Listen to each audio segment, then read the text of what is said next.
Kwa sababu kuna watu waliamini namna ambavyo kikosi chao walivyosajili, namna ambavyo kikosi chao kilivyokaa muda mrefu. Saa hizi ligi ya NBC kasoro mechi 2 au 1 kwamba ligi ishe, tayari wangekuwa wanaongoza zaidi ya pointi 10 mpaka 12.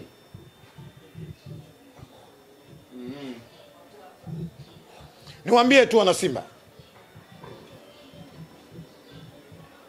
tunakwenda klabu bingwa barani Afrika mwakani, au tunakwenda shirikisho barani Afrika mwakani. Ninachokiamini registration ambayo Simba tunakwenda kufanya, niwaambie tu wana Simba, tunakwenda kufanya makubwa zaidi mwakani kuliko ambao mwaka huu tuliyofanya. Mikoi Simba Sports kwa namna ambavyo mechi za ligi kuu soka Tanzania bara inayofuata ni zidi ya Kagera Sugar. Lakini tuangalie Jean Charles Ahoua. Hivi sasa kuna asilimia kubwa ya yeye kutoa MVP wa ligi kuu soka Tanzania bara, lakini pia kuwa mfungaji bora wa ligi kuu soka Tanzania bara. Hii kwako kama mchezaji Jean Charles Ahoua, tumeona alichokifanya pia jana katika mchezo wa zidi ya Ken Gold. Kabla Ahoua tujamwangalia namna ambavyo alivyokuja kufunga magoli kwenye ligi NBC na mchango wake mkubwa kwenye Simba Sports. Sisi Simba tuliamini uwezo wake Ahoua kabla hajaja katika ardhi ya Jamhuri ya Muungano wa Tanzania. Tuliamini kwenye kichwa chetu, kwenye akili zetu, kwamba Jean Charles Ahoua wakati tunakwenda kumchukua Ivory Coast ni MVP. Leo haiwezekani ligi ya Ivory Coast, MVP wa Ivory Coast aonekane mchezaji wa kawaida. Na ndio maana leo ukienda kwenye takwimu sahihi, katika miaka 2 iliyopita mpaka 3, lazima nikiri mbele ya Mike, mchezaji ambaye alikuwa star Simba ni Clatous Chota Chama. Umekiri mchezaji aliyekuwa star Kodio Clatous Chota Chama. Lakini Chama wakati anasajiliwa Simba Sports, Ahoua anakuja Simba Sports, ukichukua namba za Ahoua na Chama, Ahoua ana namba nzuri kuliko Chama wakati tunasajiliwa mara ya kwanza. Na nimemkumbuka ndugu yangu mchezaji mmoja aliwahi kuchezea Simba anaitwa Humudi. Aliwahi kuongea ninyi waandishi wa habari, akasema huyu mchezaji anocheza anovaa jezi namba 10, talent sana.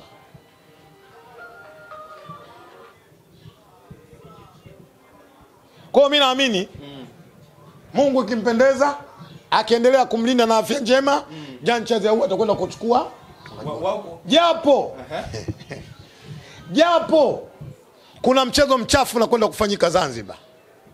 Naomba tuweke sawa Mikoi kwamba mechi ya Yanga inayofuata ni zidi ya Dodoma Jiji. Kuna mpango, kuna mchezo mchafu kati ya Yanga na nani unakwenda kufanyika Zanzibar. Leo hii kwenye mpira wetu kama makocha wanakiri, tumetoa zawadi kwa Dar es Salaam Africans. Kuna shida. Mikoi, kwa nini umeweka hofu kwamba kuna mchezo mchafu unaenda kufanyika? Kama makocha wenyewe wanatamka hadharani kwamba tumewapa zawadi Yanga. Kocha wa Prison jana akasema, sio mimi. Ameweka wazi.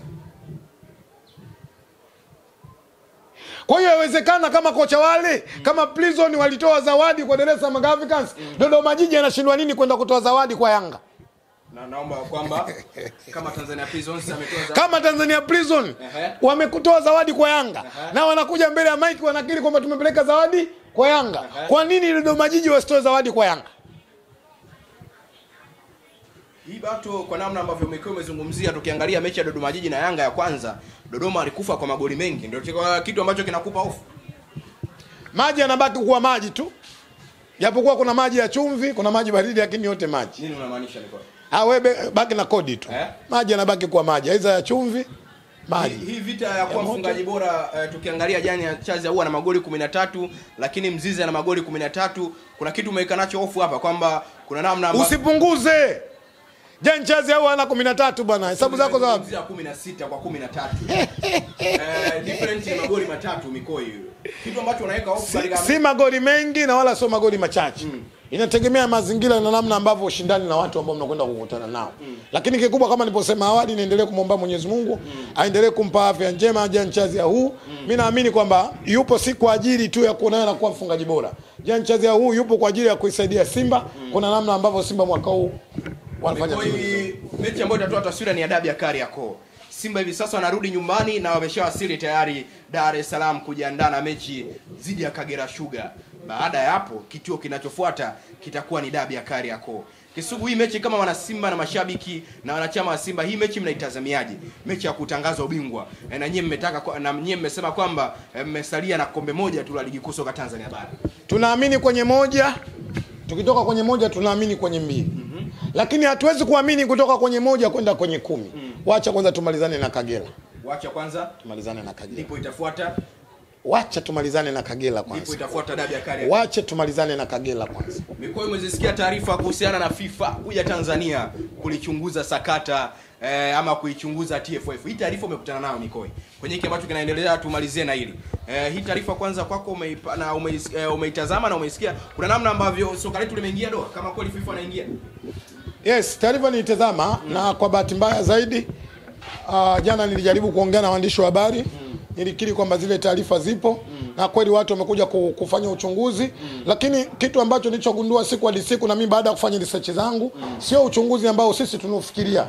Lakini moja uchunguzi mimi naamini FIFA huwa kila mwaka pindi ambapo wanapotoa pesa zake sehemu lazima aje kuzichunguza kuona namna ambavyo maagizo na matekelezo ya fedha zake zimekwenda kutekelezwa. Ni kweli kwamba FIFA wapo wanaendelea na uchunguzi wao. Kwa hiyo tuachie, kwa sababu wao wana dhamana kubwa kuendesha mpira katika dunia. Hakuna mtu anaweza kuingilia. Kwa hiyo waache tu wafanye kazi yao. Lakini naamini jana tumemsikia Rais wa TFF Mheshimiwa Wallace Karia amelizungumza kwa marefu, amezungumza kwa mapana.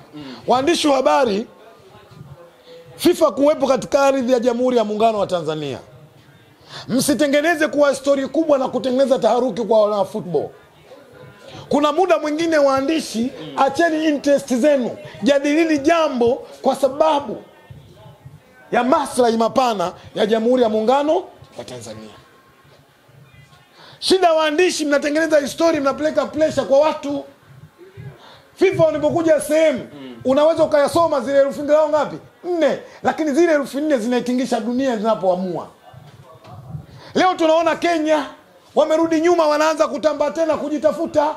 Lakini leo waandishi wa habari kuja kwa FIFA kwenye nchi, mnaona kwa ni story ya kuendeleza. Kuna muda waandishi, bakini kwenye uzalendo, bakini kwenye taifa la Jamhuri ya Muungano wa Tanzania. Msitengeneze kitu ambacho si kwa maslahi ya taifa la Jamhuri ya Muungano wa Tanzania.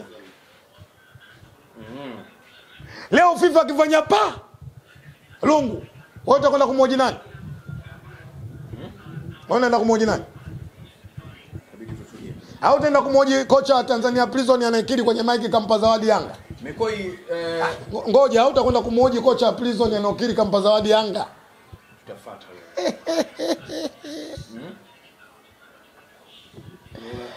Niseme tu nashukuru sana waandishi wa habari. Nafanya kazi kubwa, nafanya kazi nzuri. Mmekuwa na mchango mkubwa sana kwenye mpira wetu wa miguu wa Tanzania. Hususan sisi Simba Sports tunakiri moja ya kufika hapa, na imani kwamba mchango wenu umekuwa mkubwa sana. Lakini waandishi, kuna mambo mengine semeni. Wapongezeni sana Azam Media. Wamefanya kazi kubwa, wamefanya kazi nzuri kwenye mpira wa nchi hii. Jana kwa mara ya kwanza timu 16, viwanja 8 wa Tanzania wameshuhudia mechi zote. Sio jambo dogo, ni jambo kubwa. Lakini leo tunaongea mara nyingi kwamba mpira wetu umebadilika Tanzania. Lakini moja katika watu ambao wamewekeza fedha nyingi kwenye mpira wetu wa Tanzania ni Azam Media. Dollars zaidi ya milioni 200 na something. Dola brother. Wamewekeza kwenye mpira wetu. Lakini waandishi hamwasemi hawa. Hamwazungumzi hawa. Hamwapi maua yao hawa. Nyi kazi yenu, kuna mtu kadhamini vitimu vyake 6 kwenda kuchukua pointi 6. Hawa muoni. Leo nyinyi waandishi mnachukua muda mrefu kumzungumzia mtu kavizamini vitimu 6. Tena kavizamini 6 kwa maslahi yake, si kwa sababu maslahi mapana ya taifa. Anakuwa story. Mtu ambaye aliyezamini timu zaidi ya 16 sio story katika nchi. Ole wao waandishi wa habari na mafarisayo. Maneno kasema Mungu, asanteni sana.